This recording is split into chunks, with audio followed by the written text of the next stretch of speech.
आपकी स्ट्रीम चाहे कॉमर्स हो, साइंस हो या ह्यूमैनिटीज़, आपका एग्ज़ाम चाहे बोर्ड का हो या बीकॉम का, बीबीए का या बीएससी का, सबके सिलेबस में एक चीज़ कॉमन है। जानते हो क्या? Question paper. और क्वेश्चन पेपर में क्वेश्चन कॉमन है। नहीं समझ में आया?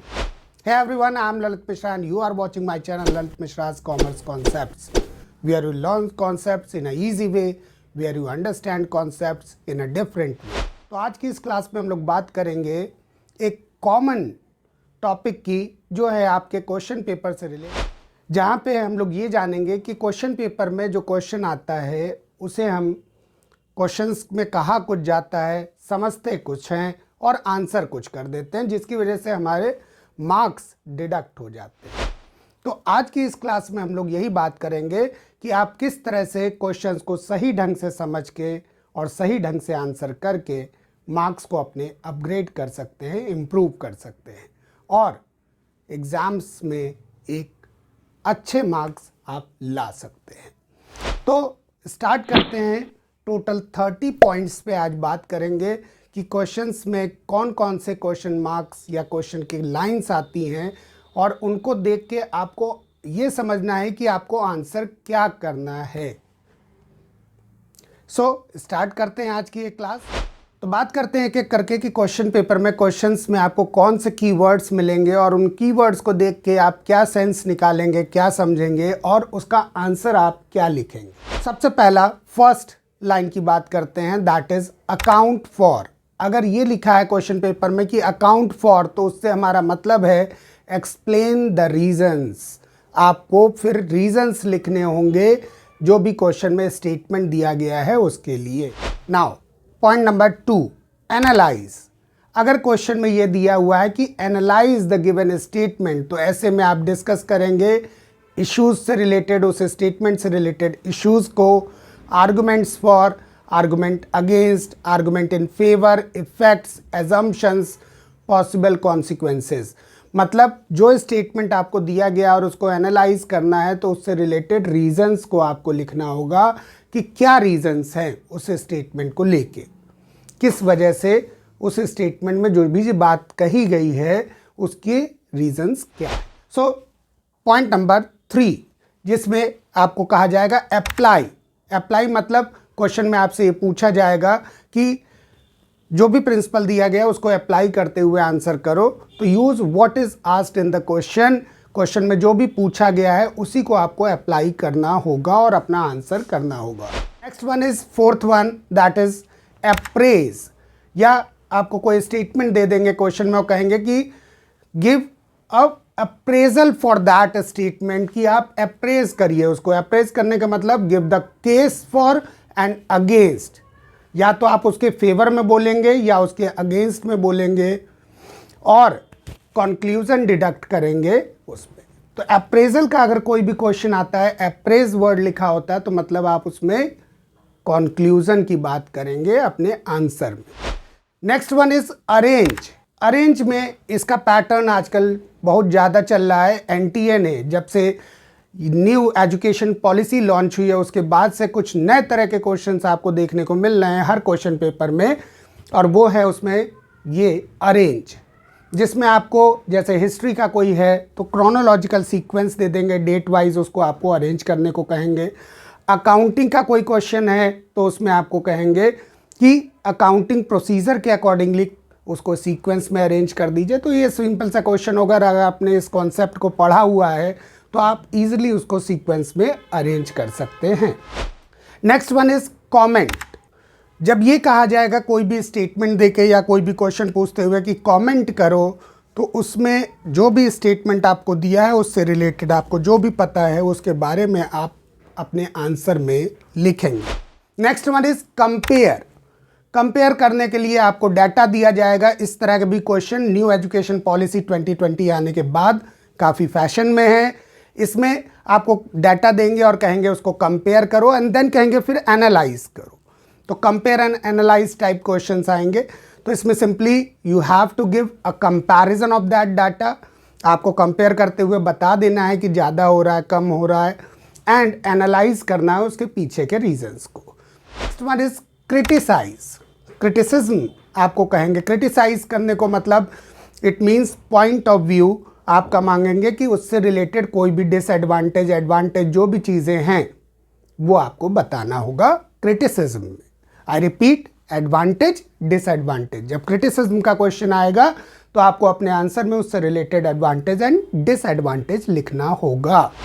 Next one is classify. Classify मतलब आपसे टाइप्स पूछेंगे, कैटेगरीज पूछेंगे, तो उसमें भी सिंपली आपको आंसर में टाइप्स लिखने होंगे या कैटेगरीज लिखनी होंगे। जैसे आपसे कह दिया कि क्लासीफाई शेयर कैपिटल, तो शेयर कैपिटल की कैटेगरीज आपको लिखनी है। Next one is describe. Describe यानी आपको पूरा उसके बारे में, उस टॉपिक से रिलेटेड जितने भी चीज़ें हैं उस सारी चीज़ों को आपको अपने आंसर में लिखना होगा। नेक्स्ट वन इज डिफ्रेंशिएट और डिस्टिंग्विश। ये तो ट्रेडिशनल क्वेश्चन पैटर्न रहा है, शुरू से ही चला आ रहा है। दो चीज़ों के बीच में आपको डिफरेंस लिखने को देंगे, तो इसके आंसर जब भी आप लिखेंगे तो आप अपने पॉइंट्स बेसिस ऑफ डिफरेंस और जिन भी दो चीज़ों के बीच में डिफरेंस कहा गया उसके 2 कॉलम्स मतलब 3 कॉलम्स बना के तब आप प्रेफर करिएगा अपने आंसर को देना। One is enumerate. जब ये वर्ड आएगा इन्यूमरेट तो इसमें आपको पूरी लिस्ट मतलब पॉइंट वाइज आपको अपना आंसर देना है, पॉइंट्स में देना है, 1 2 3 4 लाइक दिस। इन्यूमरेट जब कहेंगे, और जब कहेंगे एक्सप्लेन तो आपको उससे रिलेटेड जितनी चीज़ें पता हैं वो सब कुछ अपने आंसर में लिख दो। ये हो गया एक्सप्लेन, उसके बारे में सब कुछ आपको डिटेल में बताना होगा। Next one is identify. इस तरह का आप क्वेश्चन देखने को मिलता है केस स्टडीज़ में, जिसमें कि कोई भी कॉन्सेप्ट से रिलेटेड एक केस स्टडी आपको दी जाएगी और फिर उस केस स्टडी को दिखाते हुए आपसे कहा जाएगा कि आइडेंटिफाई करो कि कौन से कॉन्सेप्ट्स का उसमें यूज़ किया गया है। तो आप अपने टॉपिक से रिलेटेड कॉन्सेप्ट को पहचानते हुए, लाइंस को कोट करते हुए इसके आंसर्स को लिखेंगे कि यहाँ से हमको ये पता चल रहा है, मैंने ये आइडेंटिफाई किया है, ये आपको वहाँ पे लिखना होगा। Next one is illustrate. जब ये कहेंगे इलस्ट्रेट मीन्स एग्जाम्पल, तो आपको अपने आंसर्स में खूब ढेर सारे एग्जाम्पल्स के साथ में अपने आंसर को लिखना होगा। Next one is implication. Implication जब कहेंगे, इम्प्लीकेशन का हमारा मतलब होता है कि उसमें हम रिजल्ट बताएंगे किसी भी चीज़ से रिलेटेड। जैसे इकोनॉमिक्स में ही आता है कि उसमें इम्प्लीकेशंस हमसे पूछते हैं कि what will be the implication of rise in foreign exchange rate. अगर फॉरेन एक्सचेंज रेट इंक्रीज हो रहा है तो उसका इम्प्लीकेशन इकोनॉमी पे क्या आएगा। तो ऐसे में आपको अपने आंसर में ये लिखना होगा कि उसके इफ़ेक्ट्स क्या होने वाले हैं, positive negative. Next one is interpret. Interpret का मतलब होता है सेंस निकालना, मीनिंग निकालना। तो जब कभी भी क्वेश्चन में ये वर्ड आएगा इंटरप्रीट, तो आप जो भी स्टेटमेंट दिया है उसकी मीनिंग को, उससे रिलेटेड मीनिंग को आप अपने आंसर में लिखेंगे। Next one is justify. जब कभी भी ये आया क्वेश्चन में कि जस्टिफाई करो स्टेटमेंट, न्यू एजुकेशन पॉलिसी के बाद ये भी क्वेश्चन काफ़ी फैशन में आया है जिसमें आपसे पूछते हैं कि जस्टिफाई करो स्टेटमेंट को। तो जब कभी भी स्टेटमेंट को जस्टिफाई करना होता तो हम लोग कैसे उसका आंसर करेंगे, उसके फेवर में या उसके अगेंस्ट में, जो आपको समझ में आ रहा है कि ये स्टेटमेंट सही है या गलत है, फेवर में या अगेंस्ट में आप अपने आंसर को लिखेंगे। Next one is make a critical appraisal. ये भी सेम एज इवैल्यूएट की तरह ही होगा, आपको इवैल्यूएट करना होगा और फेवर में अगेंस्ट में आपको अपने आंसर को लिखना होगा। इसके बाद नेक्स्ट आता है लिमिटेशंस। लिमिटेशंस मतलब इसमें आप बताएंगे कि क्या क्या कमियां हैं अपने आंसर में। जिस भी चीज़ से रिलेटेड क्वेश्चन में कहा गया कि उसकी लिमिटेशन बता दो, तो उसकी कमियां आपको बतानी होंगी या डिसएडवांटेजेस उसमें आप लिखेंगे। बिजनेस स्टडीज़ के पेपर में या केस स्टडी का कोई भी क्वेश्चन आता है तो उसमें एक वर्ड बड़ा कॉमन सा क्वेश्चन में पूछते हैं, quoting the lines. Line quote करते हुए आंसर करो। जब कभी भी ऐसा क्वेश्चन आता है तो ये क्वेश्चन बहुत ही आसान हो जाता है आंसर करना, क्योंकि आपको क्वेश्चन से ही लाइंस को लेके कॉपी पेस्ट करते हुए आपको अपने आंसर को लिख देना होता है। Next one is relate.